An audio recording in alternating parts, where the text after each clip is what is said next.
Hey, yeah, sure. Yeah. Hey, welcome to week 9 of the course. This is spring break week, so you may be wondering why in the world am I getting a Tuesday announcement on the week of spring break?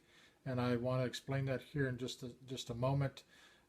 First, I want to say I usually make these videos on Monday night or late Monday afternoon, and looks like people have sort of fallen off in the discussion sections.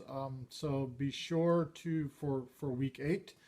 Maybe people's schedules have been getting sort of built up, getting pretty busy. I can understand it's the midpoint of the semester. I just want to encourage you that if you've made it to this point of the semester, to push through and stay motivated. This is a really hard time in the semester for people to stay motivated and to get through the second half. So I just want to encourage all of you. If you've made it through this point of the semester, if you'll push on through and complete the semester and keep doing the level and quality of work that you've been turning in, then you'll succeed in the course. And as always, know that you can turn in. I will keep all assignments open, and you can access Blackboard and you can turn in assignments for the course all the way up until the last day that I call for all work to be in, and that'll be all the way towards the end of the semester.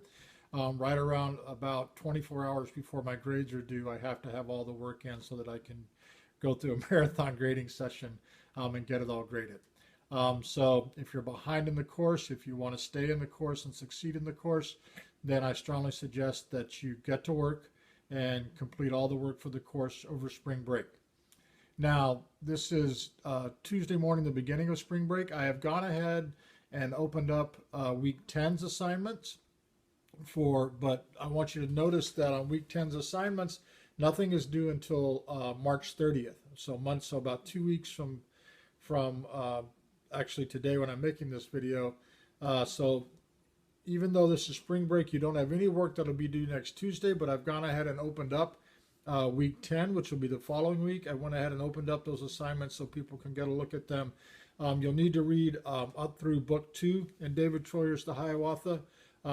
I want to say, and then you'll have discussion questions and a journal entry to do. There'll be a quick quote by Padre Kirwan's article on sort of, and let's see, let me look for, I had Kirwan's article here. Let me pull it back. Give me just a second.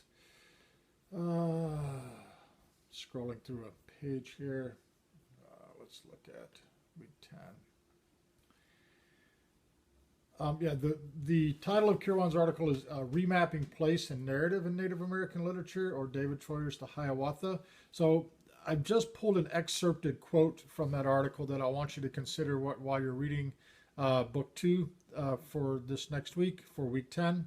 And you'll also need to sort of respond to that one quote. If you want to read any part, or if you want to read the longer article, it is available in the readings for this week, but that is not a required reading. The only reading that you need to consider is the one quote that I've sort of excerpted from it. And I want to make a point to say that I know that Troyer's book, it's a different type of novel. It's a different piece of literature than in the genre than what we have read so far up to this class. I realize that the plot structure is quite a bit different than maybe some people are used to. But if you'll stick with the plot, if you'll stick with the book, you'll begin to the structure will begin to work for you as a reader, and you'll begin to you will adapt your reading style so that you begin to understand this slightly different plot structure. I don't want to call it more difficult, because I don't think it is more difficult, but it's certainly a different type of plot structure. So keep that in mind and keep reading. Beyond that, I just want to say that just keep up the good work that you've all been doing. I'm really seeing some people, those who have gotten to the reading early this week, those who've read book 1. I really like what I'm seeing you talk about in your discussion sections and in your journal entries. You're grasping the meaning of the text, what I think is one of the centralized meanings of the text. Keep in mind too, I mean, I'll put this out there to think about this, and I may step into some of the discussion sessions, with this idea of fratricide. I think what Troyer may be building on, think about one of the oldest books, at least in Western culture. And the first book of Genesis, and and Cain killed Abel. Is one of the earliest sort of literary, if we take the Bible as literature, and not so much as a book of belief. But if we go back to the Bible, I think that is what Troyer's sort of building on, is one of those Old Testament stories of fratricide. So keep that in mind as you sort of think about your interpretations of Troyer for this week. I've gone on way too long for this week. As always, any questions, anything at all that you need to sort of touch base with me about, please do so.